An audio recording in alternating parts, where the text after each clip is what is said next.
So hello बच्चों party देखो। अब आ गए हैं इसके क्वेश्चन नंबर 3 पर। रियल नंबर हमारा क्लास 10th का टॉपिक चल रहा था। रियल नंबर चैप्टर 1 पहली एक्सरसाइज का क्वेश्चन नंबर 3 वाली वीडियो है। 3 4 5 6 7 इस पूरी वीडियो में क्लियर हो जाएगा, ठीक है।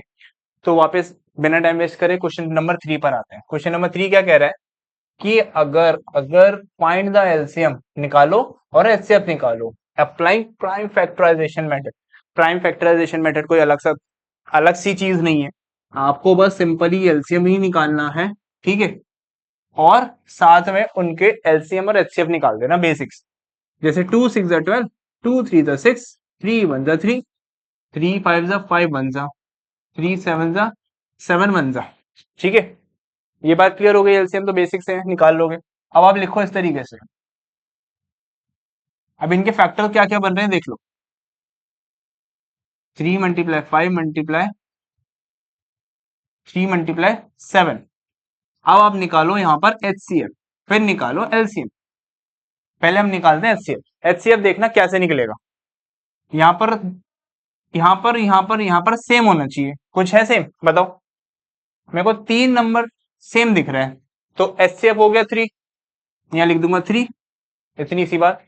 एलसीएम क्या निकालेंगे देखो। यहां पर है 2 2 3 5 7। 3 कॉमन है। जो चीज कॉमन है उसको एक बार लिख लो। और और बाकी जो नंबर बच गए उनको भी वापस से इस तरीके से लिख लो और फिर कर दो मल्टीप्लाई, ठीक है। ये हो गया 420 27 है ना। 7 140 540, ये आ गया आपका एलसीएम, ठीक है। इस तरीके से एलसीएम निकलेगा। अब आते हैं अगले क्वेश्चन पे इसके। 17 23 29, सॉरी 7 क्या लिख रहा हूं मैं, 17 17 वन 17, 23 23 23 वन 23, 29 29 वन 29। ये आ गया आपका प्राइम फैक्टराइजेशन। तीनों के एलसीएम आ चुके हैं। अब निकालेंगे इनका कॉमन एलसीएम और निकालेंगे इनका एचसीएफ, ठीक है। पहले निकालते हैं एलसीएम। इसमें कुछ भी कॉमन नहीं दिख रहा होगा कहीं भी। अगर मैं इस तरीके से बनाऊं तो ये कुछ इस तरीके से बनेगा, हाँ या ना। कुछ ना हो तो 1 तो लिख ही लो यार, क्योंकि कॉमन तो कुछ दिख ही नहीं रहा इसमें। तो 1 मल्टीप्लाई 29, कुछ है नहीं। एलसीएम आ गया आपका 1 मल्टीप्लाई 23 29 और 17। इन सबको मल्टीप्लाई कर देना, आपका एलसीएम आ जाएगा। अब इसमें निकालते हैं एचसीएफ। क्या कॉमन है, 1 कॉमन है, तो 1 हो गया एलसीएफ एचसीएफ। अब इसी चीज को मेरे को दिमाग में बताओ, एचसीएफ आ रहा है 1, ठीक है।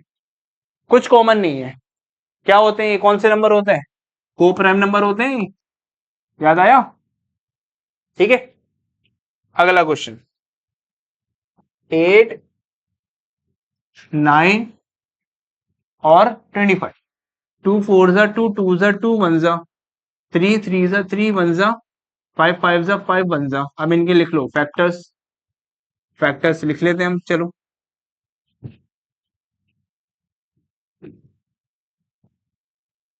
9 25 5 5 जा 25।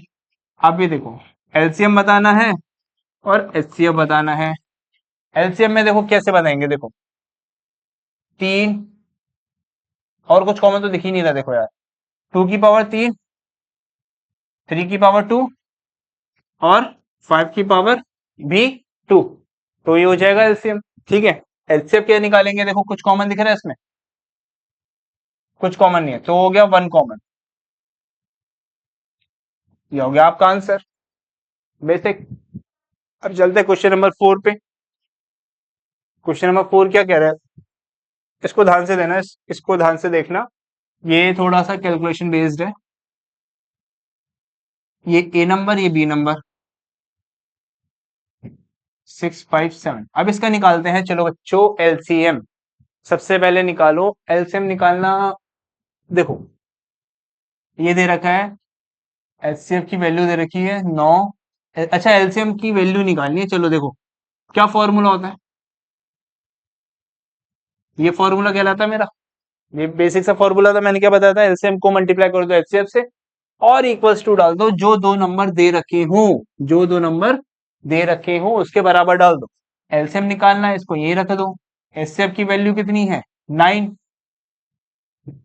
मल्टीप्लाई 9, इसकी वैल्यू निकाल लो 306 मल्टीप्लाई 557, 557 है 657 है 657, 657 यहाँ लिख लो 306 657, ये मल्टीप्लाई हो रहा है, वहां जाके डिवाइड,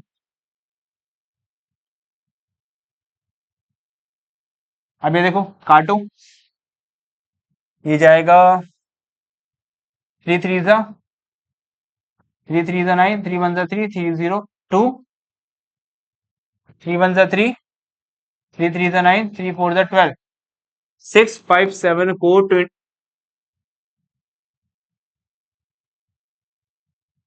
एक सेकेंड, ये 24 से कट रहा है नहीं कट रहा, ये देख लेते हैं पहले एक बार। 306 657 अपॉन 9, 3 3 जा 9, 3 1 जा 3 2 जा, ये गया 3 3 जा 9, 34 34 लिखेंगे आप, 34, 4 7 जा 28, 4 5 4 5 जा 20, 22, 24 26, 3 7 जा 21, 15 16 17 19,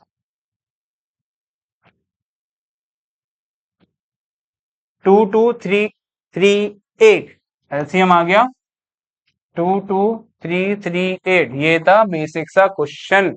अब चलते हैं अगला क्वेश्चन, अगले क्वेश्चन पर। अगला क्वेश्चन, क्वेश्चन नंबर 5 क्या कह रहा है, check whether 6 की power n can be and with the digit 0 for any natural numbers।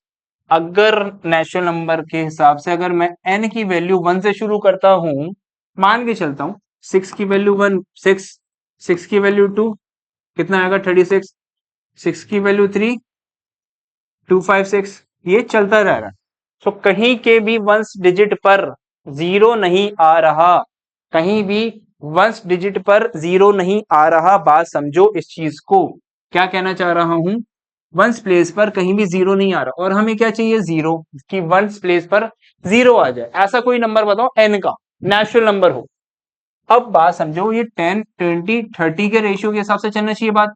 अब 10 का अगर मैं फैक्टर बनाऊं, 10 का फैक्टर क्या हो सकता है 2 5 जा 10, 2 5 जा 10 बेसिक, मतलब क्या 10 नंबर एक तरह का क्या है जीरो, वंस प्लेस पे जीरो आ रहा है, तो उसका मतलब क्या उसके फैक्टर कितने बन रहे हैं 2 2 मल्टीप्लाई 5, ये फैक्टर बने, तो मतलब ये अगर if number is 10 so it is divisible by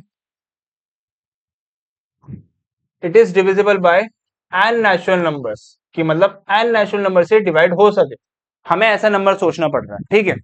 so zero के एंड नहीं हो सकता, क्योंकि देखो अगर मैं किसी का भी अगर मैं वो निकालू क्या कहते हैं एलसीएम निकालू, मान लेता हूं किसी भी इसका एलसीएम निकाल लेता हूं, जैसे 36 का निकाल, ठीक है, कहीं से भी कहीं कुछ भी कर लूं, वंस प्लेस पर एंड जीरो से नहीं हो रहा। अब जब एंड नहीं हो रहा तो इसका आंसर नहीं आएगा, लिखोगे hence it is not divisible by n की पावर जीरो, या एंड विद जीरो, जीरो से एंड नहीं हो रहा तो उसको नहीं लिखेंगे, नो, इसका आंसर है नो, नहीं हो सकता, ठीक है। इसके हिसाब से देखना आप 2 मल्टीप्लाई 5 कहीं से नहीं आ रहा तो नहीं होगा, आगे बढ़े, चलो क्वेश्चन नंबर 6, क्वेश्चन नंबर 6 क्या कह रहा है, explain why this number are composite numbers. देखो भाई ये नंबर दे रखा है 7 multiply 11 multiply 13 multiply sorry plus 13, अब इसमें और इसमें कॉमन क्या है, इसमें और इसमें कॉमन क्या है, पहले कंपोजिट प्रॉपर्टी पूछते हैं। कंपोजिट नंबर वो होते हैं जिसके सिर्फ दो या दो से ज्यादा फैक्टर बने, एक वो वन और इटसेल्फ नंबर की बात नहीं हो रही। अब बहुत से बच्चे सोच रहे हो प्राइम नंबर के भी तो दो फैक्टर होते हैं सर, वो प्राइम फैक्टर के कौन से फैक्टर्स होते हैं, प्राइम नंबर के कौन से फैक्टर होते हैं, एक वन होता है और एक वो खुद का नंबर, ठीक है। लेकिन composite number different thing, composite number में आपके पास ये होना चाहिए कि 2 या 2 से ज्यादा नंबर हो। अब जैसे 13 13 कॉमन निकाल लेता हूँ, बचा क्या 7 मल्टीप्लाई 11 प्लस 1, ये बचा है ना। 13 मल्टीप्लाई सॉरी 13 मल्टीप्लाई 77 प्लस 1 कितना हुआ, ये हो जाएगा 78। तो देखो 2 नंबर आ रहे हैं, 2 नंबर आ गए। किसके 2 नंबर आए, इस इक्वेशन कर, इस इक्वेशन के 2 नंबर बन गए। So yes it is a composite number, yes it is a composite number. इतनी सी बात है, सिंपल सी लॉजिक है। ठीक है, अब अगले क्वेश्चन पे आते हैं इसी के। ये वाली बात हो रही है, कहां ये रहा, 7 multiply 6 multiply 5 multiply 4 multiply 2 multiply 1 plus 5। अब एक चीज देखो, फिर अगेन कॉमन निकालेंगे, कॉम्यूटेटिव प्रॉपर्टी की तरह बचपन में जो पढ़ी थी हमने। यहाँ 5 है, यहाँ पर भी 5 है, प्लस लगा हुआ है, 5 बाहर निकाल दिया, अंदर बचा रहेगा 7 6 मल्टीप्लाई 4 मल्टीप्लाई 2 मल्टीप्लाई 1 प्लस 1, ये बचा रह गया, ब्रैकेट क्लोज। 5 42 8 42 और 8, फिर मल्टीप्लाई करते हैं, चलो कितना आया 33 प्लस 1, क्या गया 337, एक नंबर 2 नंबर, 2 नंबर बन गए। तो ये कितना आ जाएगा, कितना आ गया, ये भी एक तरह का क्या मान लेंगे इसे, इसको भी मान लेंगे, 2 फैक्टर बन रहे हैं इसके। So yes it is also a composite number, it is also a composite number. इतनी बात क्लियर, देखो अच्छे से पहले, ठीक है आगे बढ़े, चलो। अब क्वेश्चन आता है, एक छोटी सी वर्ड प्रॉब्लम है, बहुत ही सिंपल। और इन केसेस में आपको बता दूं, अगर कुछ इस तरीके से केस पाए जाते हैं, कहीं भी अगर ये वैल्यू ना पूछी जाए कि भाई इतना इतना कॉमन क्या हो सकता है, तो उसमें एचसीएफ निकालोगे। जब क्वेश्चंस करेंगे ना, मैं एडवांस वाले एडी शर्मा और आर एस अग्रवाल इन सबके बुक्स के कंबाइन क्वेश्चंस लाऊंगा, उसकी एक बड़ी सी सीरीज बनेगी, ठीक है, मतलब इस चैप्टर के विषय बनेगी। ये तो बस बेसिक से एनसीईआरटी के क्वेश्चंस हो गए, ठीक है, हमें बस इंट्रो देना है, एनसीईआरटी पढ़ाना है, खत्म। अभी नहीं, एकदम अभी हम आर डी शर्मा के क्वेश्चंस भी देखेंगे, बेफिक्र रहो। और भी जितनी बुक्स हैं, जितना भी जो मटेरियल है हमारे पास अवेलेबल, सबका एक कंबाइंड सा एक वीडियो बनेगी इस चैप्टर को लेके। उसके अंदर सारे के सारे इंट्रो भी दूंगा, साथ ही साथ उस क्वेश्चंस को भी हम सॉल्व करेंगे, ठीक है। सो बेफिक्र रहो यार, आप लोग के लिए बैठे हैं बस।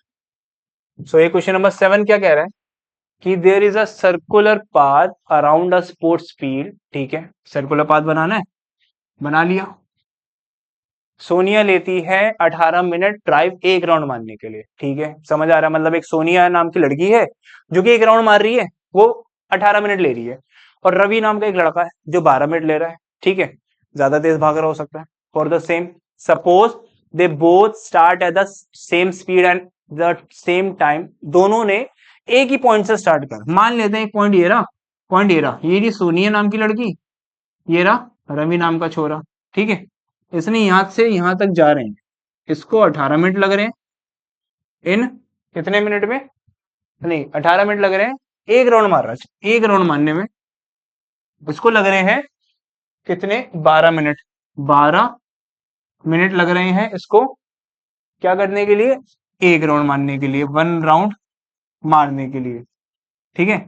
और ये सर्कुलर पाथ की बात हो रही है, दिमाग लगाना है इस चीज पे, ये सर्कुलर पाथ की बात हो रही है, मैं स्ट्रेट लाइन बस बना के दिखा रहा हूं आपको, ये सर्कुलर पाथ की बात हो रही है और सिंपल सी लॉजिक है इसमें, ठीक है।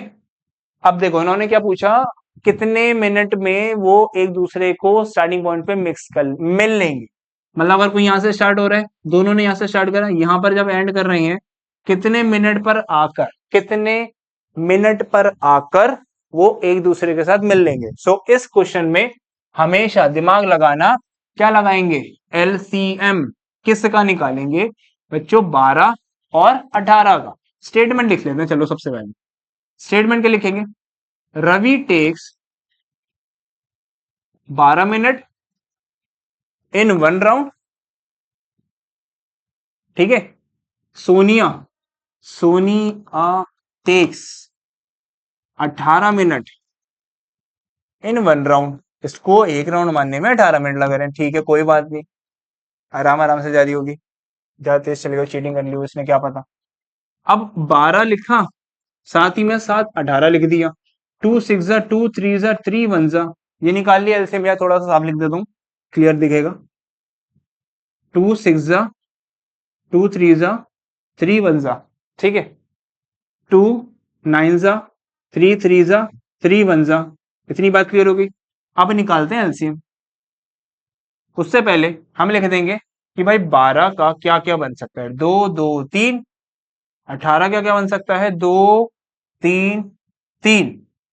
इतनी बात क्लियर हुई। देखो ध्यान से पहले, ठीक है। एक इधर कॉमन है, एक इधर कॉमन है, और साथ ही साथ ये नंबर भी लिख देंगे, साथ ही साथ ये नंबर भी लिख देंगे। बात समझो। 2 2 3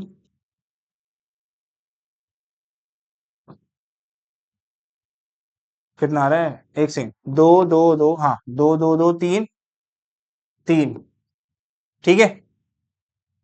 एलसीएम देख लो अच्छे से पहले। 2 2 2 लिखा, एक लिख दिया। 3 का लिख लिया, 3 भी लिख दिया। अब बचा एक के पास, 2 ऊपर भी बचा था और नीचे भी एक 3 बचा था यार, वो भी लिखना पड़ेगा, ठीक है। अब वो चीज क्या कैसे करेंगे, वो चीज कैसे देखेंगे, अब ध्यान से समझो। इस चीज को देखो, ये कैसे होगी, क्या आंसर आएगा, 36। इसका मतलब है 2 2 जा 4, 4 3 जा 12, 12 3 जा 36। अब 36 का मतलब क्या है, इसका मतलब ये है कि इसको 36 मिनट लग रहे हैं कंप्लीट, मतलब एक दूसरे के पास मिक्स, मतलब एक दूसरे के पास आ जाने के। मतलब ये सोनिया, ये रही रवि, जब एक दूसरे के पास मीट अगेन हो रहे हैं 36 मिनट बाद, 36 मिनट बाद एक दूसरे के पास मिलने आ जाएंगे। They meet again at the starting point, कौन से समय पर, 36 मिनट पर, ठीक है। सो ये हो गया क्वेश्चन नंबर 7, ठीक है। सो इस वीडियो में इतने ही गाइस, मिलते हैं इसके अगली वीडियो में जो कि है 1.2। तो उस पूरी वीडियो में 2 क्वेश्चन या 3 क्वेश्चन कुछ है, उसको क्लियरली अच्छे से देख लेंगे, तो उसके बाद हमारा चैप्टर पूरा खत्म हो जाएगा। सो बेफिक्र रहो, आराम से करते रहो, मेहनत करते रहो, पढ़ाई भी करते रहो यार। मैथ्स 10th की आसान नहीं है, ध्यान देना इस चीज पर, ठीक है। तो मिलते हैं नेक्स्ट वीडियो में, टिल देन बाय बाय।